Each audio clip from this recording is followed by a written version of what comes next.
The 33rd meeting of heads of states and governments in Addis Ababa, Ethiopia, has seen a lot of bilateral relations between countries, and Nigeria especially is taking advantage of the situation to woo investors into the country, hoping that this will boost the nation's economy and fight insecurity in parts of the country. This is a portfolio on NTA News 24, reaching you from Abuja, Nigeria's capital city. I'm Chimobi Walter Naja, and today we will be looking at the developments in the AGRIC sector, with particular reference to EBONYI State, which is known for rice and yam production. But first, let's take the news segments with Comfort Amodu.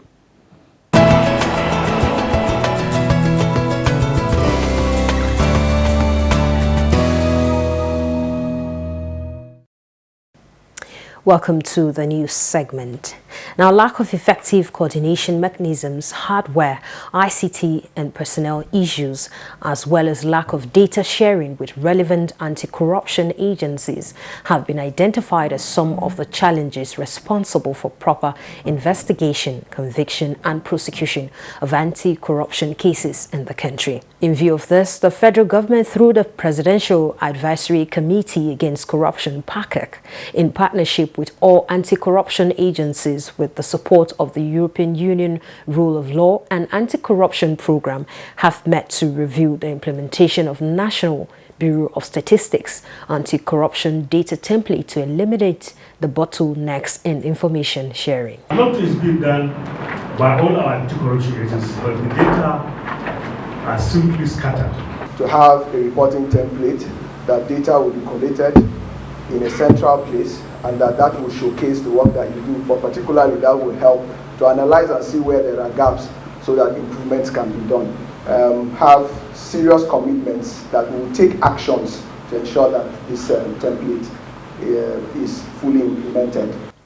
And despite the African Development Bank's focus for Nigeria, which places real gross domestic produce growth to rise to 2.9% in 2020 and 3.3% in 2021, and the central bank's projection of about 3.5% in the same year, the International Monetary Fund staff on Article 4 mission in Nigeria noted that growth is still recovering, inflation is increasing. The IMF team, led by senior resident representative and mission chief for Nigeria, Amine Mati, attributed the slow pace of economic recovery to declining real economic and weak investment that continue to weigh on economic activity.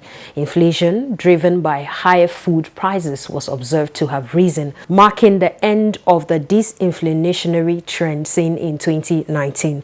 Meanwhile, consumer prices rose the highest in 21 months as the consumer price index touched 12.13% year-on-year in January 2020. Data released by the National Bureau of Statistics indicates that this is 0.15% higher than 11.98% recorded in December 2019. Increases were recorded at all divisions that yielded the headline index.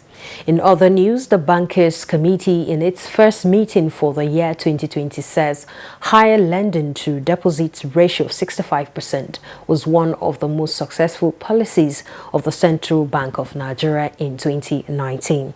They put compliance at around 60% by banks and say they expect continuous consumer credit and real economy growth in the short run. The committee is also working with the central bank to rehabilitate 4 major roads across the country. And that concludes the news. Portfolio continues shortly. Don't go away.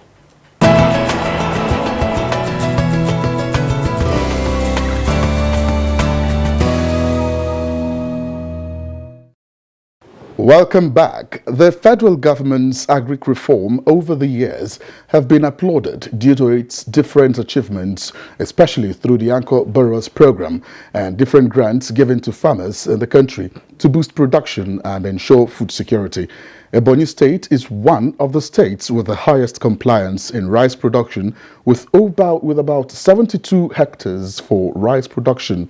Now, the state targets a production capacity of 6 tons per hectare, which will translate to about 48 billion naira annually just from rice production. However, this does not go without its own challenges, and I have with me in the studio the Commissioner for Information and State Orientation, Ebonyi State, Oji Uchenna Oji, to look at the situation and how Ebonyi State is tackling some of these challenges. Welcome to News 24 Studios. Thank you so very much. All right, so first of all, can you give us an idea, of what the rice production in Ebonyi State has been like? Whenever you hear about Ebonyi State and agriculture, one readily thinks about rice production, really. Yeah, as a matter of fact, Ebonyi State over the years has been known for rice production and other AGRIC practices. But it was full of drudges because of issue of mechanization and issue of interest by farmers, by the people. But the coming on board of Governor David Nwezumai, exactly on the 29th day of May 2015, brought a new dimension to agricultural practices in Ebonyi State, especially in rice production.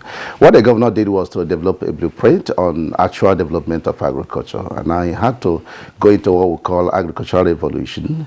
And in doing that, he had to identify what we call the core crops of production, or we call it the composite subjects. We have elective, we have composite one. So rice is like the number one in our crops crop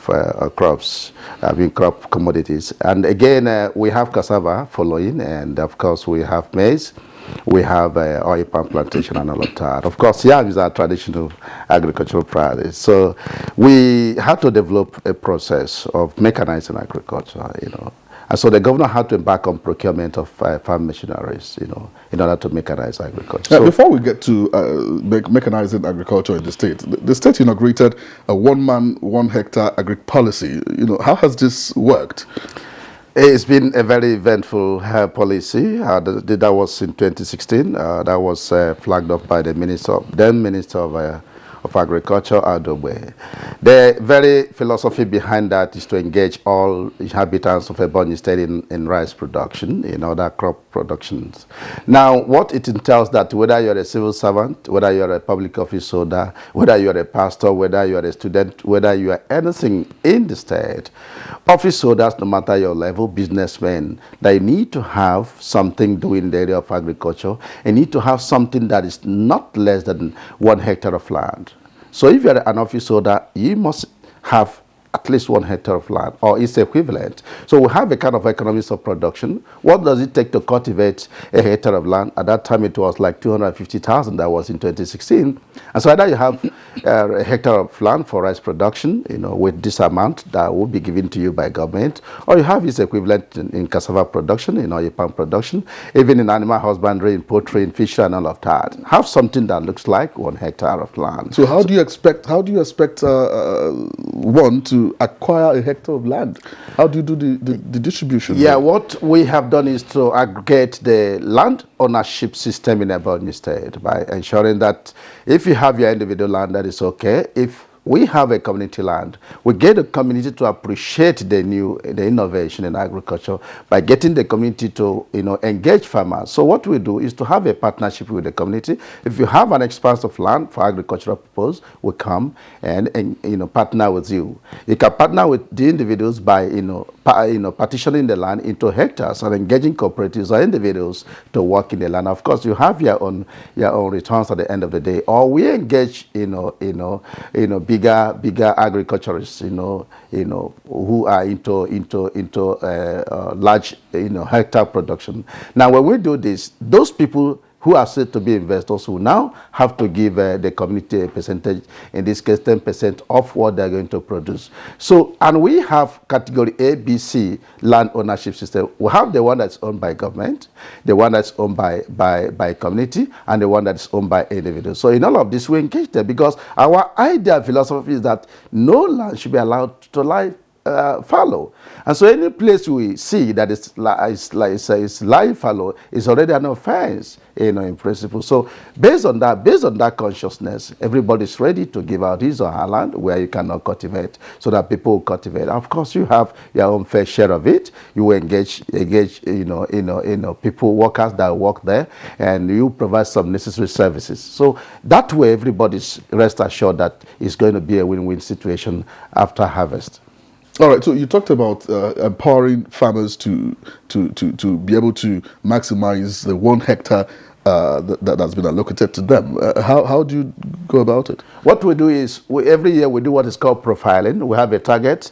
We started in 2016 by profiling 53,000 number of farmers. At that time, we had to also, take advantage of the agricultural program of the CBN. Sorry, the anchor borrowers of CBN and what we call the Commercial Agricultural Credit Scheme of CBN. So when we accessed the fund, we had to actually engage the farmers in line with the principle of CBN.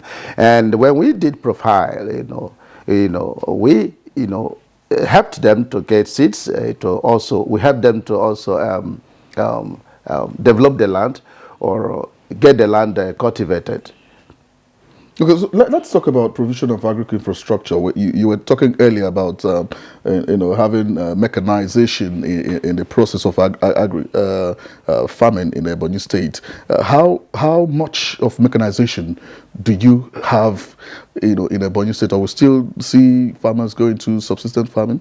Yes, in order to really discourage drudges in farming, we had to introduce mechanization.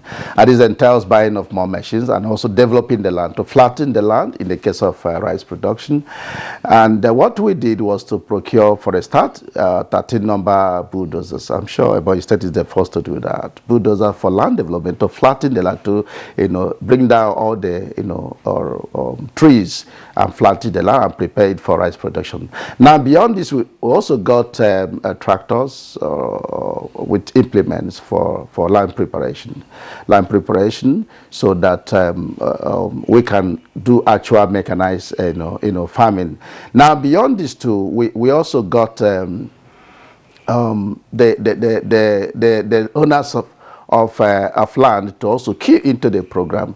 We aggregated them into cooperatives. Say, come and be part of the agricultural process of Ebonyi State. So that is what we have done, and we have also engaged other development partners, the National Fund for Agricultural Development, value chain development, and also the FADAMA 3. And where necessary, we are paying counterpart funding so that they can also engage farmers. So everybody now killing. And like you did say, we were targeting at a particular minimum of 5 metric ton per hectare, minimum of 5. So we are thinking about, if you are giving like 250,000 to cultivate a land, that you could make up to $500,000 naira for a start. And within a year, because at that time we had to also introduce dry season rice farming. So within a year, you can go 2 times and make up to $1 million. It means that if you continue like that, we'll be making millionaires from among the farmers. But what is very critical and very important is that we have the tertiary production in place. I think in the whole Nigeria, Ebonyi State has a rice processing plant that is the highest in terms of the capacity.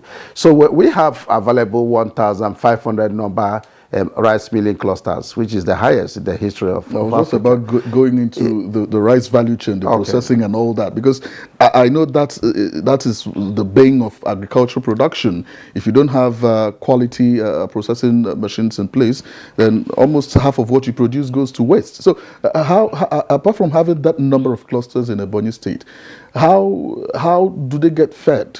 Do you have enough production capacity to feed those? Yeah, we do. We have a lot of farmers, like I did say, either individual farmers or cooperatives. Now we have people who are like who will off-takers. Yeah, the off-takers who buy from these farmers, and when they do, they will now feed the various rice mills we have.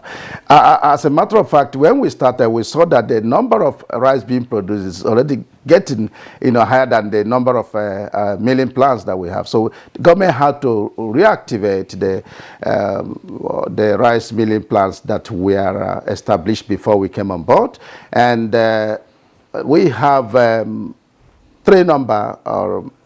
5 metric ton capacity per hour rice mills. And what government did under His Excellency Engineer Chief David Nwezomahe was to also procure and also establish what we call a parboiling plant, 8 metric ton per hour, 3 number for each of those 3 locations. Now, beyond that, the governor feels that these 3 locations are not enough, to offtake all the rice being produced by the individual communities and local government areas. So government had to procure more rice mills, this time around smaller size rice mills, 3 metric ton capacity per hour, with 4 metric ton capacity per hour of 3 number again to match the rice mill. And these ones are given to cooperatives to manage, in addition to the government-owned rice mill, which is a total of 24 metric ton capacity per hour. Now, government is also helping, individuals, to access funds, to procure individual rice mills. So we have no problems. And we actually know that we don't have enough land. We don't have enough land. And so we are actually taking advantage of our capacity in rice processing to see how we can also play our role in agricultural development, especially in rice production. Can we talk about improved seedlings? Yeah, what we have done is to ensure that we engage service providers, who will give us quality seeds. And of course, in doing that, we need to be sure that they're up to date in the kind of seedlings they give to us. So we encourage, seedlings that are very qualitative. And in doing that, we are engaging the extension agents. We're also engaging the agricultural Development Institute, even the Federal College of Agriculture that is in Ishago. We're engaging them to see the newest of all the seeds so that we will be achieving quality production and harvest. All right. One major thing that comes to mind, in agric process and all of that is how much export are you thinking about? Do you put export into consideration, in all of this process? Yeah, export is very key, but we emphasize food sufficiency. We also emphasize a situation whereby we can, exploit the value chain, all the issues about value chain, how to process the rice into several value chains. And in doing that, we feel that it will bring about industrialization. So all the agro, related, processes, we are engaging them to ensure that our people, first of all, are employed, there is food sufficiency, there is self-reliance amongst our people. So exportation is another angle, another aspect to it, another dimension, but we must ensure food security, food sufficiency, to ensure that our people are no longer hungry, our people have something, have food to eat. I'm also very particular about the issue of exports, because I'd like to know how much of compliance to international best practices, does your farmers put in place during the farming process to ensure that whatever you produce can also be accepted in international market? Yeah, you need to appreciate first of all that we banned the importation of, consumption of foreign rice in Ebonyi State. We banned sale of foreign rice in Ebonyi State. In our place, it's against the rule for you to come and sell foreign rice. Now, what we have done is to ensure that our own rice meets the national standard. We're policing it by processing it in such a way and manner that it can meet the best practices and the best standard all over the world. So that is the step we have taken. And the agricultural practices that we have adopted also, favor the issue of best practices and national standard. And so you can go anywhere, you will sell our rice. So our rice, of course, Ebonyi rice is about the best. They will tell you, go and buy Ebonyi rice. When you say agricultural best practices, what do you mean? Yeah, in the area of cultivation, in the area of time of cultivation, processing too is one of them. and also, time of weeding and all of that. These are practices that we follow to ensure yield, to ensure quality yield. Quality yield is very critical, and also to ensure that we process it in such a way and manner that it can meet the best standard. All right, thank you very much. It's been an honor talking with you, but I must ask one very important question, and that is the issue of transportation in the agric sector. How do you solve the problem of transportation to ensure that you don't have losses occasioned by lack of transportation? It's very critical. Issue of road is very critical in this issue of actual transportation of the farm produce. So what the governor did first of all was to link up all the rural communities with what we call 8 inches pavement concrete road. All the rural communities, all the major roads linking to the metropolis from the local government have been linked. All right, thank you very much. It's been a pleasure really talking with you. Unfortunately, time is not on our side on this program. I've been talking with the Commissioner for Information and State Orientation, EBONYI State, Oji Uchenna Oji. Many thanks for being with us on the program today. All right, next for us is the Capital Market Review, and of course, Bosede Abel is standing by to give us a review of what the capital market has been like over the weekend. Stay with us.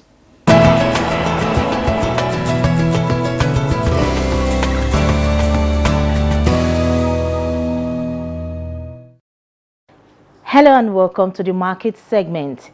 It was a mixed trading week on the floor of the Nigerian Stock Exchange, where a total of 912.1 million shares worth 12.1 billion naira in 17,083 deals were traded by investors on the floor of the exchange. The NSE All Share Index and market capitalization both depreciated by 1.11% to close the week at 27,755.87 and 14.4 trillion naira. All other indices finished lower, with the exception of NSE FEB yield and NSE Industrial Goods indices, which appreciated by 0.11% and 0.78%, while the NSE ASM index closed flat.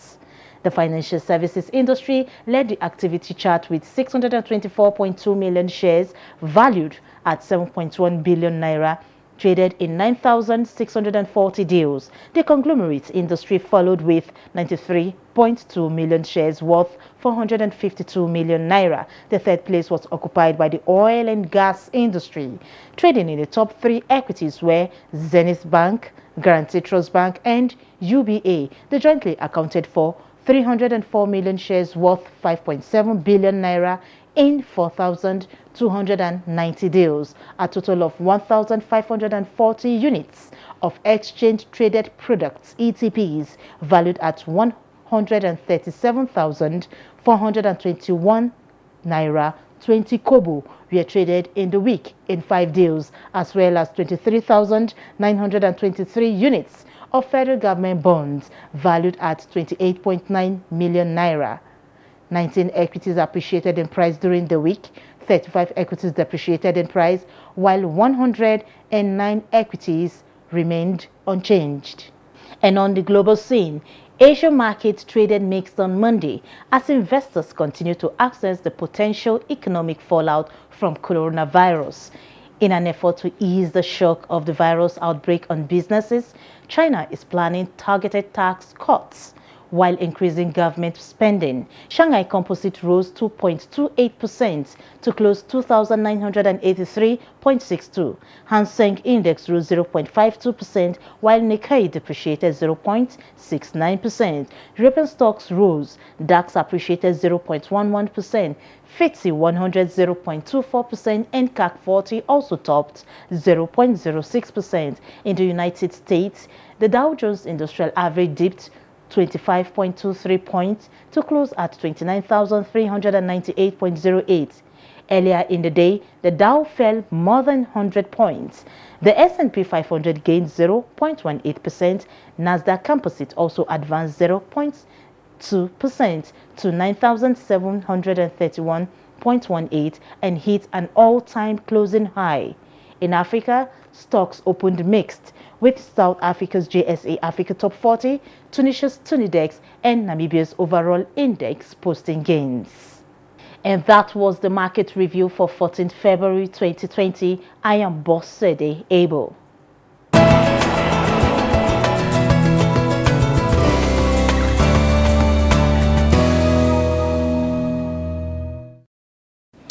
Thank you very much, Bose. And it's on that note that we wrap it up on this week's episode of the program, The Portfolio, on NTA News 24. Many thanks for watching. Do join us again next week, and make sure to follow us on some of the social media handles showing right there on your screen.